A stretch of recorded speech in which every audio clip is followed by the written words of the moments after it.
প্রিয় শিক্ষার্থী, welcome to my channel. আজকে আমরা চতুর্থ অধ্যায়ের একটা গুরুত্বপূর্ণ অধ্যায়, কাজ ক্ষমতা শক্তি।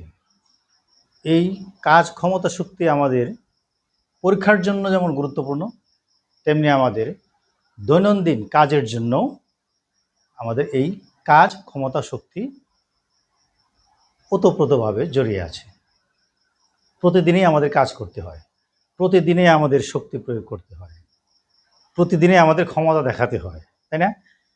কাজে এটা আমাদের দৈনন্দিন জীবনের সাথে খুবই সম্পর্কিত। প্রথমে আমরা জানব কাজ।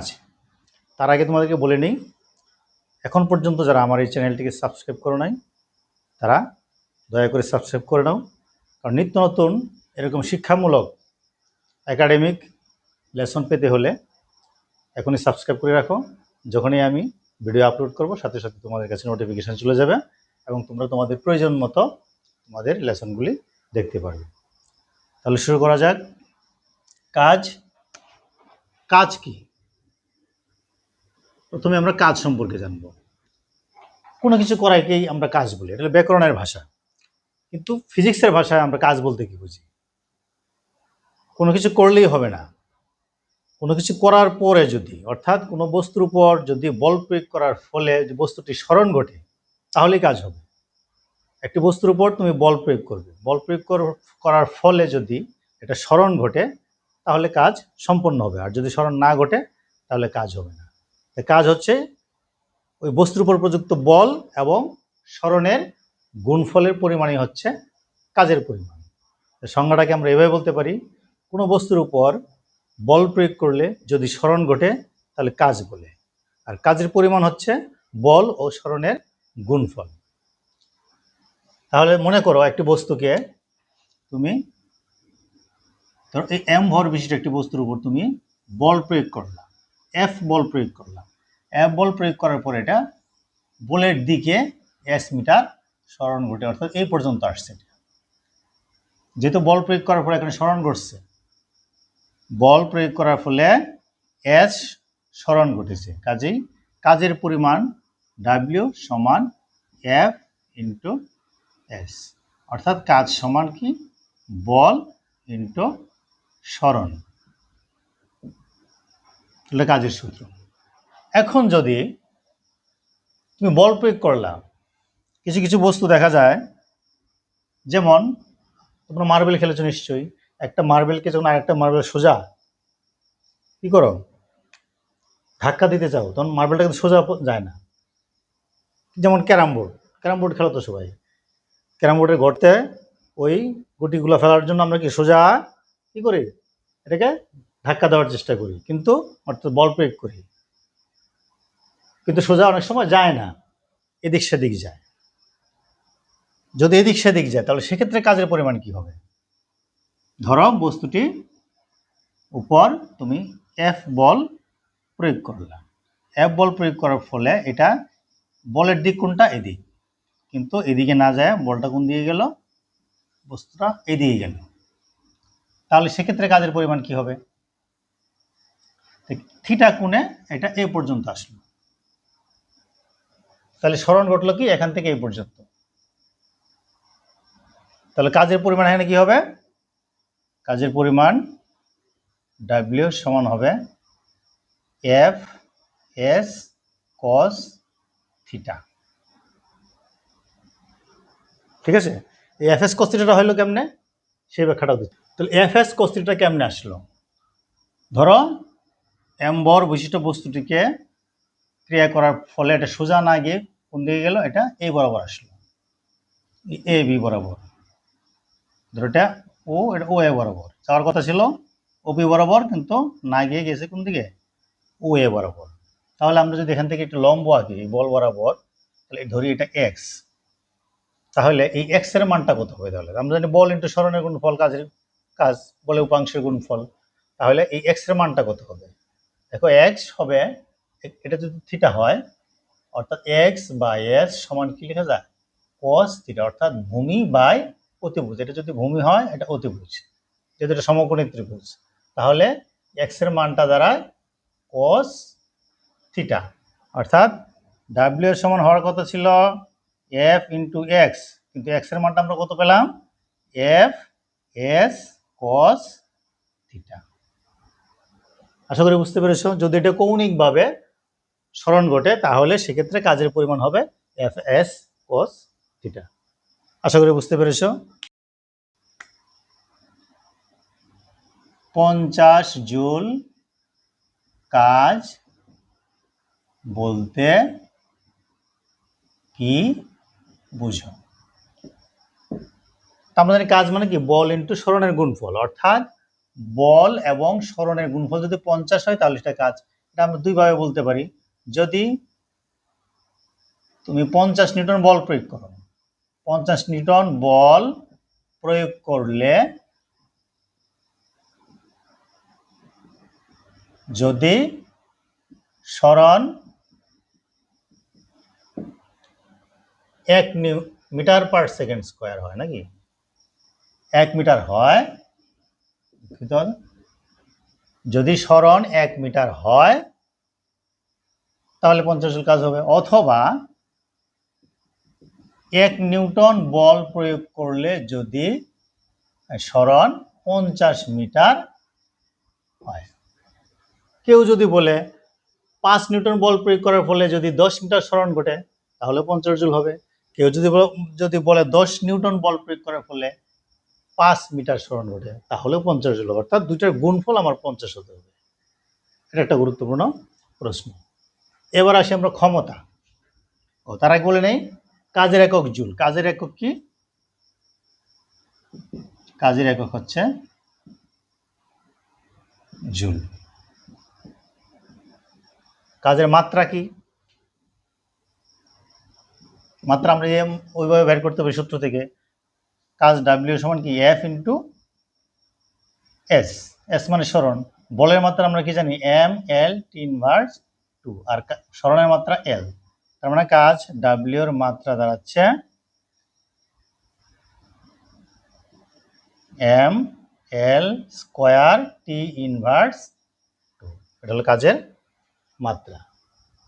ক্লিয়ার? কাজের একক হলো জুল, মাত্রা হইল M L square T inverse 2। এটা এমসিকিউতে এই ধরনের প্রশ্ন আসবে। এবার আমরা যাব ক্ষমতায়। ক্ষমতা কি? ক্ষমতা হচ্ছে আমরা যে কাজ করি, কাজ করলেই তো হবে না, কে কি পরিমাণ কাজ করতে পারে সেটা পরিমাণ নির্ণয় করা হচ্ছে কি, ক্ষমতা। সবাই কি সমান কাজ করতে পারে? পারে না। এই কাজ করার হার কি বলা হয়? ক্ষমতা। কে কতটুকু কাজ করতে পারে, নির্দিষ্ট সময়ে কে কতটুকু কাজ করতে পারে, এটা দ্বারা তারা কি বোঝায়? ক্ষমতা বোঝায়। তা কাজ করার হারকে বলতে পারি আমরা ক্ষমতা।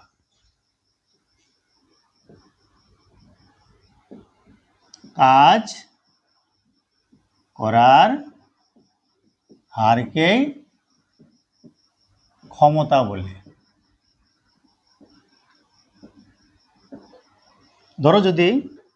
ধরো টি সেকেন্ডে ডাব্লিউ পরিমাণ কাজ সম্পন্ন হয়, তাহলে একক সময় কত হয়? ডাব্লিউ বাই টি কাজ।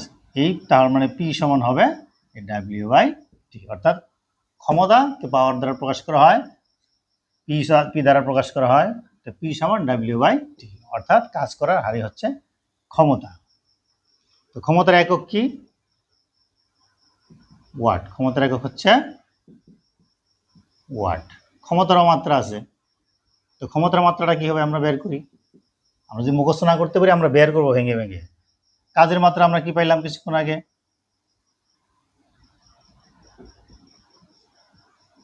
কাজের মাত্রা কি পেয়েছিলাম? M L square T inverse 2, আর সময় এলো টি। এখন যদি এটাকে ভাগ করি, এখানে মাইনাস টি, এখানে প্লাস টি, না উপরে টি, নিচে হলো প্লাস টি, তাহলে টিটা যদি উপরে নিয়ে আসি তাহলে কি হবে? M L square T inverse T. তার মানে ক্ষমতার মাত্রা আমরা এটা লিখতে পারি। ক্ষমতার একক ওয়াট। তাহলে ক্ষমতা সম্পর্কে আমরা জানতে পারলাম। এইবার আমরা শিখব শক্তি। আর এটা গুরুত্বপূর্ণ, এই অধ্যায়ের অত্যন্ত গুরুত্বপূর্ণ বিষয় হচ্ছে শক্তি। শক্তি হলো কাজ করতে গেলে তোমার কি লাগবে, অবশ্যই শক্তির প্রয়োজন, তাই না? তোমার যদি দেহে শক্তি না থাকে কাজ করতে পারবে, পারবে না। তাহলে কাজ করার সামর্থ্যই হচ্ছে শক্তি। শক্তি কাজ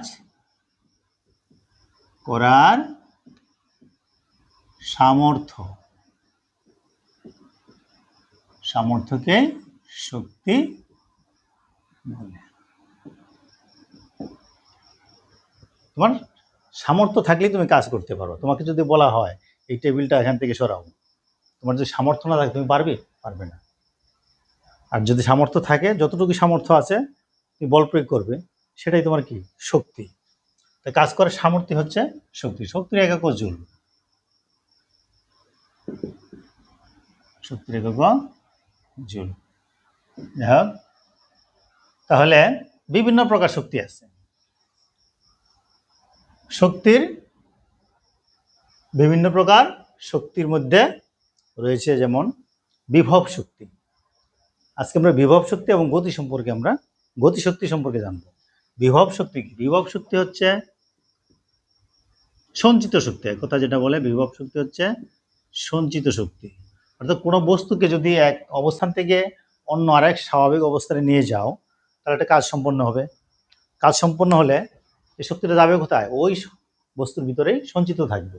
অর্থাৎ এক অবস্থা থেকে আরেক অবস্থায় আনতে যে কাজ সম্পন্ন হয় সেটাই হচ্ছে বিভব শক্তি। অর্থাৎ বস্তুর মধ্যে যে শক্তি জমা থাকে। শক্তির সংজ্ঞাটা আমি লিখে দিব, তোমরা পাশে লিখে নিয়ে যেও। অর্থাৎ কোনো বস্তুকে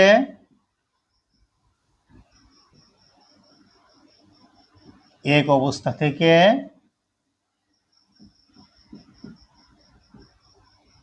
অন্য স্বাভাবিক অবস্থায় আনতে যে কাজ সম্পন্ন হয়, যে কাজ সম্পন্ন হয় তাকেই বিভব শক্তি বলে। বিভব শক্তি যেমন একটা বস্তুকে যদি নিচ থেকে যদি 100 মিটার তুমি উপরে উঠাও, উপরে উঠাইলে যে কাজ সম্পন্ন হবে সেই কাজটা হচ্ছে কি, বিভব শক্তি। অথবা এক স্থান থেকে আরেক স্থানে আনতে যে কাজটা হলো সেটাই হচ্ছে বিভব শক্তি। এই বিভব শক্তি নির্ভর করে কিসের উপর? বিভব শক্তির সূত্র হচ্ছে ইপি, পটেনশিয়াল এনার্জি। ইপি সমান এম জি এইচ। বিভব শক্তি নির্ভর করবে বস্তুর ভর এবং এইচ এর উপর। অভিকর্ষ ত্বরণ ধ্রুব থাকে সাধারণত 9.8। ভূপৃষ্ঠে অভিকর্ষ ত্বরণের মান 9.8। এটা ধ্রুব ধরে বস্তুর ভর এবং উচ্চতার উপর নির্ভর করবে বিভব শক্তি। যদি বস্তুটির ভর বেশি হয়, একটি বস্তুকে একই উচ্চতায় উঠাতে, কম ভর বিশিষ্ট বস্তু উঠাতে যে পরিমাণ কাজ হবে, বেশি ভর বিশিষ্ট বস্তু উঠাতে গেলে তার বেশি পরিমাণ শক্তি প্রয়োগ করতে হবে এবং কাজের পরিমাণও বেশি হবে। এটি হচ্ছে বিভব শক্তি। এবার আসি আমরা গতিশক্তি। গতিশক্তি কি?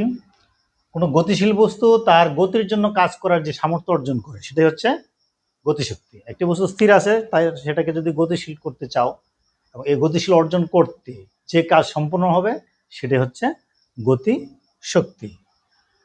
তো গতিশক্তির সূত্র হলো kinetic energy half M V square. ইকে সমান হাফ এম ভি স্কোয়ার। এই সূত্রগুলি কেমনে আসে, এমজিএইচ কেমনে হয়, kinetic energy half M V square হয়, সেগুলো আমরা অন্য একটি ভিডিওতে আমরা বিস্তারিত ব্যাখ্যা করব। তাহলে আপাতত আমরা জানলাম বিভব শক্তির সূত্র হচ্ছে ইপি সমান এমজিএইচ এবং গতিশক্তির সূত্র হচ্ছে ইকে সমান হাফ এম ভি স্কোয়ার। তো গতিশক্তি কিসের উপর নির্ভর করবে? গতিশক্তি নির্ভর করবে বস্তুর ভর এবং কিসের উপর? বেগের উপর। সেটা হচ্ছে গতিশক্তি। তাহলে আমরা এই অধ্যায়ে কি কি সূত্র জানলাম? ইপি সমান এমজিএইচ, ইকে সমান হাফ এম ভি স্কোয়ার। হ্যাঁ, তার আগে কি জানলাম আমরা? পি সমান ডাব্লিউ বাই টি এবং কাজ ডাব্লিউ সমান এফ এস এবং ডাব্লিউ সমান আবার এফ এস কস থিটা। এই সূত্রগুলি আমরা জানলাম এবং এই সূত্রের সাহায্যে আমরা কি করতে পারবো? বিভিন্ন গাণিতিক সমস্যার সমাধান করতে পারবো। আজকে এ পর্যন্তই। যদি আমার ক্লাসটি ভালো লেগে থাকে অবশ্যই লাইক, কমেন্ট এবং শেয়ার করবে।